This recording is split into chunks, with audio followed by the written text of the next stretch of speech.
आज हमने 99 सवाल प्रधानमंत्री जी से पूछ रखे हैं और आज 100 नंबर का सवाल है। और हमारा उद्देश्य आज ये है कि हम प्रधानमंत्री जी से पूछें कि जो अनेक जांच एजेंसियां हमारे देश में हैं, जिनका दुरुपयोग लगातार हुआ है विपक्ष के खिलाफ, सिविल सोसाइटी के खिलाफ, इंडिपेंडेंट माइंडेड बिजनेसेस के खिलाफ, उनका सही उपयोग कब करने वाले हैं। आपको मैं याद दिलाऊंगा कि 2016 में 5 सितंबर 2016 में चीन में G20, आजकल G20 की मीटिंग चल रही है यहाँ पे, चीन में G20 की मीटिंग के समय मोदी जी ने क्या कहा था। We need to eliminate safe havens for economic offenders, track down and unconditionally extradite money launderers, and break down the web of excessive banking secrecy that hides the corrupt and their deeds. अब आप सब जानते हैं कि इसके बाद निकला है अडानी ग्रुप के बारे में, हिंडनबर्ग रेवलेशंस के बाद कई पत्रकारों ने लगातार इसकी कवरेज की है और काफ़ी कुछ निकल के आया है। सेबी की बात करते हैं, पहली एजेंसी सेबी, उनकी अन्य जांच चल रही हैं। लेकिन मैं आपको याद दिलाना चाहता हूं कि 2007 में ये जो जयराम जी ने केतन पारेख घोटाले के बारे में, जो जेपीसी के बारे में कहा था, 2007 में सेबी ने कहा था उस घोटाले के संदर्भ, SEBI promoters of Adani capital aided and abetted Ketan Parekh entities at manipulating the stock market. अब आप जानते हैं कि 2019 और 2022 के बीच अडानी ग्रुप की स्टॉक मार्केट कैपिटलाइजेशन 1000% बढ़ी। ये एक बड़ी ग्रुप के लिए एक बहुत हाई स्पीड है। ये छोटे स्टार्टअप्स कर सकते हैं, लेकिन इतना बड़ा ग्रुप जब होता है तो रेड फ्लैग्स आने चाहिए। अब ये कैसे हो सकता है कि सेबी ने इसके बारे में कुछ किया नहीं, जबकि केतन पारेख मामले में बिल्कुल यही पैटर्न दिखाई दे रहा है।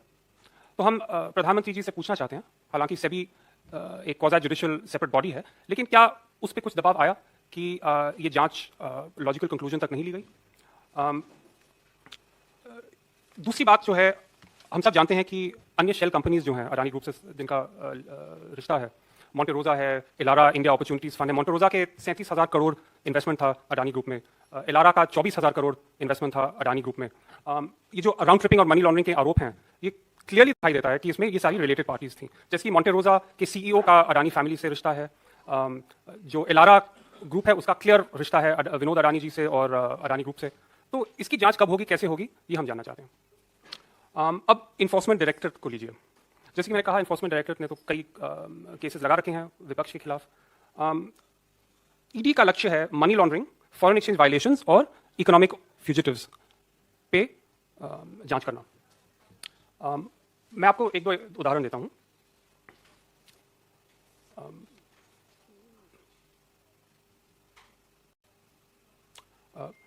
एक चीनी नागरिक है चांग चुंग लिंग, इनका अडानी ग्रुप से लंबा रिश्ता है। 2005 में इन्होंने बताया था कि इनका रेजिडेंशियल एड्रेस और विनोद अडानी का रेजिडेंशियल एड्रेस सिंगापुर में एक ही था। उनके खिलाफ आरोप लगाया गया है कि नॉर्थ कोरिया के sanctions, UN sanctions north Korea पे लगे हुए हैं। इसका वायलेशन उन्होंने एक अडानी फंडेड शिपिंग कंपनीज के साथ किया था। आप सब जानते हैं नॉर्थ कोरिया का ताल्लुक चीन और पाकिस्तान के साथ किस प्रकार का है। इनकी एक फर्म है गुडामी इंटरनेशनल। कुछ साल पहले इन्फोर्समेंट डायरेक्टरेट ने अपने आरोप पत्र में अगुस्ता वेस्टलैंड घोटाले, जो हेलीकॉप्टर का घोटाला था कुछ साल पहले, इस कंपनी का नाम उस घोटाले में 2 आरोप पत्रों में था। तीसरे आरोप पत्रों में किसी तरह यह गायब हो गया। तो हम जानना चाहते हैं कि ऐसे रिश्ते जो हैं अडानी ग्रुप के, इनकी जांच हो रही है, इनके बारे में कुछ कार्रवाई होगी कि नहीं। ईडी एक और कंपनी है अक्रोपोलिस ट्रेड एंड इन्वेस्टमेंट।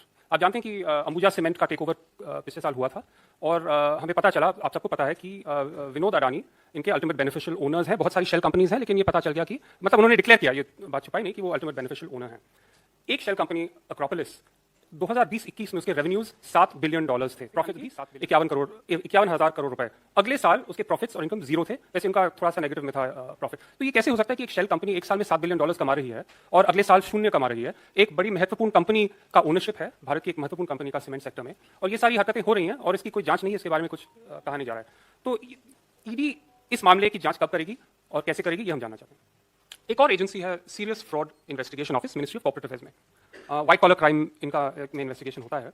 और 2012 में उन्होंने अडानी ग्रुप और केतन पारेख, जिनका जिक्र जयराम जी ने किया था, उनके खिलाफ एक आरोप पत्र डाला था, जिसमें 500-600 करोड़ का मुनाफा, इलीगल मुनाफा स्टॉक मैनिपुलेशन से हुआ था, उसका आरोप लगाया था। चीटिंग और कंस्पिरेसी के केसेस थे गौतम और राजेश अडानी के खिलाफ।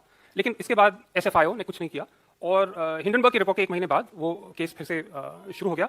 और बॉम्बे हाई कोर्ट ने उनसे पूछा 22 फरवरी को कि आप यहाँ अचानक कैसे जा गए, कि आप बाहर के एक्सटर्नल फैक्टर्स के कारण आप इस जांच को फिर से आगे ले रहे हैं। तो ये एक बड़ा महत्वपूर्ण केस है। और एक और उदाहरण है, किसी कारण ये लोग सो गए थे काफी समय के लिए और अब थोड़े दबाव में आके थोड़ा प्रेशर बढ़ रहा है, तो केस आगे चलने लग गया। अब सीबीआई एक और एजेंसी है।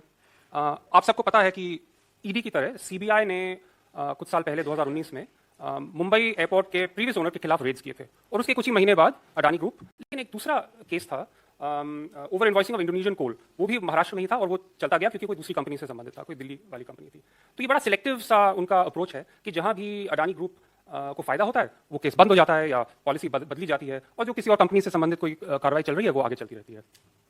अब सीबीआई और क्या देख सकती है? आप सब जानते हैं कि सितंबर 2021 में एक श्रीलंकन कैबिनेट स्पोक्स, मतलब श्रीलंका की बात कर रहे हैं, वहां के कैबिनेट स्पोक्सपर्सन ने कहा कि India has nominated the Adani group for Colombo ports west container terminal. कुछ ही दिन पहले फॉरेन मिनिस्टर अली सबरी श्रीलंका के जो हैं उन्होंने कहा था कि this is a government to government contract, यानी कि इंडिया ने नॉमिनेट किया है अडानी को, इंडिया ने सिलेक्ट किया है अडानी को, इंडिया ने इस प्रोजेक्ट दिया है अडानी को। लेकिन कुछ ही दिन बाद दबाव में आके प्रेशर आया तो उन्होंने कहा नहीं, आपने मिस इंटरप्रेट किया है। एक और उदाहरण देता हूँ श्रीलंका के बारे में। सिलोन इलेक्ट्रिसिटी बोर्ड के चेयरमैन एक मर्सिफ फर्डिनांडो हैं, उन्होंने श्रीलंकन पार्लियामेंट में बयान दिया कि राष्ट्रपति गोटाबाया राजपक्षे, श्रीलंका के पूर्व राष्ट्रपति, summoned me after a meeting and said that India's Prime Minister Modi is pressuring him to hand over the project to the Adani Group. उन्हें सीधा कह दिया। फिर बाद में फोन कॉल आए होंगे, उन्होंने कहा नहीं, मेरा मतलब कुछ और था, लेकिन ये बिल्कुल साफ साबित को मुंबई एयरपोर्ट मिल गया था। लेकिन हम ये भी कहना चाहते हैं कि सीबीआई सिर्फ दुरुपयोग के लिए नहीं है, सीबीआई का उपयोग भी किया जा सकता है। एक उदाहरण है झारखंड का, एक केस कि झारखंड में अडानी ग्रुप का गोड्डा में एक पावर प्लांट बना है, वो बांग्लादेश के लिए। आप सब जानते हैं कि बांग्लादेश के ऑफिशियल ने कहा है कि मोदी जी का बहुत दबाव पड़ा था शेख हसीना पे ताकि अडानी का पावर प्लांट, अडानी से एग्रीमेंट हो जाए पावर सप्लाई प्लांट के लिए। उसी प्लांट के संबंध में झारखंड की एक पॉलिसी होती थी कि जो भी प्लांट हमारे राज्य में बनेगा उसका 25% पावर सब्सिडाइज रेट पे स्टेट ले पाएगा। इस पॉलिसी को बदलाया गया, एक ही कंपनी का फायदा हुआ और वो था अडानी ग्रुप। और फायदा, एक कैलकुलेशन है कि 25 इयर्स जो पावर प्लांट का लाइफ स्पैन है, 7,500 करोड़ का फायदा होगा अडानी ग्रुप का।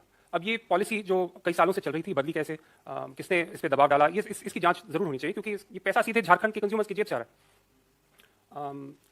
एक और उदाहरण देता हूँ। सीबीआई की एक इंक्वायरी हुई थी कि दुबई बेस्ड एक कंपनी ने साउथ कोरिया और चीन से 9,000 करोड़ का पावर इक्विपमेंट खरीदा था, लेकिन उसका एक्चुअल वैल्यू 3,500 करोड़ निकला, 3,600 करोड़ निकला। तो ये ओवर इन्वॉइसिंग का केस था और डीआरआई, रेवेन्यू इंटेलिजेंस और सीबीआई ने इसकी जांच की थी और ये क्वांटिफाई भी किया था कि 5,500 करोड़ साइफन आउट हुआ है इंडिया के और सीधे विनोद अडानी से लिंक्ड कंपनीज को फायदा हुआ है। अब सीबीआई ने 2015 में अपनी जांच बंद कर दी। उन्होंने कहा ज्यूरिसडिक्शनल इश्यूज, क्योंकि ये महाराष्ट्र राज्य से संबंधित है और हम एक ही राज्य का में इन्वेस्टिगेशन नहीं कर सकते। आर्गुमेंट था कि मोदी जी अडानी जी के लिए सेल्स एंड मार्केटिंग कर रहे हैं, वो हैं एक देश के प्रधानमंत्री, लेकिन काम हो रहा है एक प्राइवेट ग्रुप का, तो इसकी जांच जरूर होनी चाहिए। अब एक और एजेंसी है डायरेक्टरेट ऑफ रेवेन्यू इंटेलिजेंस। इन्होंने 2004 और 6 के बीच में अडानी ग्रुप से संबंधित डायमंड स्कैम में इन्वेस्टिगेशन किया था। उसमें गौतम अडानी के छोटे भाई राजेश अडानी और उनके brother in law Sameer Vora के खिलाफ diamonds, circular trading of diamonds और ओवर इन्वॉइसिंग, जो पहले ओवर इन्वॉइसिंग का तो लंबा चल रहा है, इस बार डायमंड्स में था। और 2013 में कमिश्नर ऑफ कस्टम्स ने उन पर फाइन्स इंपोज किए। राजेश अडानी, समीर वोरा, अडानी एंटरप्राइजेस और 4 डायमंड ट्रेडिंग कंपनी जो उनसे लिंक्ड थी। लेकिन एक फिर जैसे ही मोदी जी सत्ता में आए, सेस्टैट एक अपेलेट ट्राइब्यूनल है, उसने सब रिवर्स कर दिया और डीआरआई ने, अब ट्राइब्यूनल में ऑर्डर तो कोई भी आ सकता है, लेकिन डीआरआई को अपील करना चाहिए। जैसे कि जो पावर इक्विपमेंट केस था, मैंने बताया था 5500 करोड़ का, डीआरआई ने उसको अपील किया था लेकिन इसे रहने दिया। फाइनली एक और एग्जांपल देता हूँ इंडोनेशियन कोल का। यहाँ भी अडानी ग्रुप के खिलाफ आरोप है कि उन्होंने इंडोनेशियन कोल का ओवर इन्वॉइसिंग किया है और डीआरआई ने कई देशों को लेटर्स रोगेटरी भेजे कि हमें इन्फॉर्मेशन चाहिए, लेकिन इसका कुछ हुआ नहीं है क्योंकि अडानी ने अपोज किया है, केसेस चल रहे हैं और डीआरआई कुछ ज़्यादा एनर्जी नहीं दिखाई। तो मेरा ये मतलब है कि हमारे पास इतनी जांच एजेंसीज हैं, SEBI, enforcement directorate, SFIO, CBI, directorate of revenue intelligence, ये लगातार दूसरी कंपनियों के खिलाफ इस्तेमाल किए जाते हैं, विपक्षी पार्टियों के खिलाफ इस्तेमाल किए जाते हैं, सिविल सोसाइटी के खिलाफ इस्तेमाल किए जाते हैं, लेकिन जो उनका उद्देश्य है, जिस कारण के लिए उन्हें स्थापित किया गया था, सोए पड़े हैं या ढंग का काम नहीं कर रहे। तो मेरे पास और भी बहुत उदाहरण है, मैं ज़्यादा डिटेल्स में अभी जाना नहीं चाहता। जैसे कोल में गवर्नमेंट पॉलिसीज़ कैसी बदली गई, पोर्ट्स में कैसी बदली गई, एयरपोर्ट्स तो आपको पता ही है। तो इनके बारे में मैं आपको जानकारी दे सकता हूँ अगर चाहें, लेकिन मैं बस इतना कहना चाहता हूँ कि हम चाहते हैं कि ये जो एजेंसीज़ हैं ये अपना काम करें और ढंग से करें और अडानी ग्रुप के खिलाफ जो भी एक्यूजेशंस हैं उनको ढंग से। तो दोस्तों, आपने अभी सुना क्या कुछ कह रहे थे कांग्रेस के प्रवक्ता कि जिस तरह से ईडी, सीबीआई मतलब कि सरकारी एजेंसियों का उपयोग सिर्फ विपक्षी पार्टी के लिए किया जा रहा है। क्या ये सही है? आप अपना राय अपने कमेंट बॉक्स में ज़रूर दें और हमारे चैनल को सब्सक्राइब करें बहुजन यूनिटी को। धन्यवाद।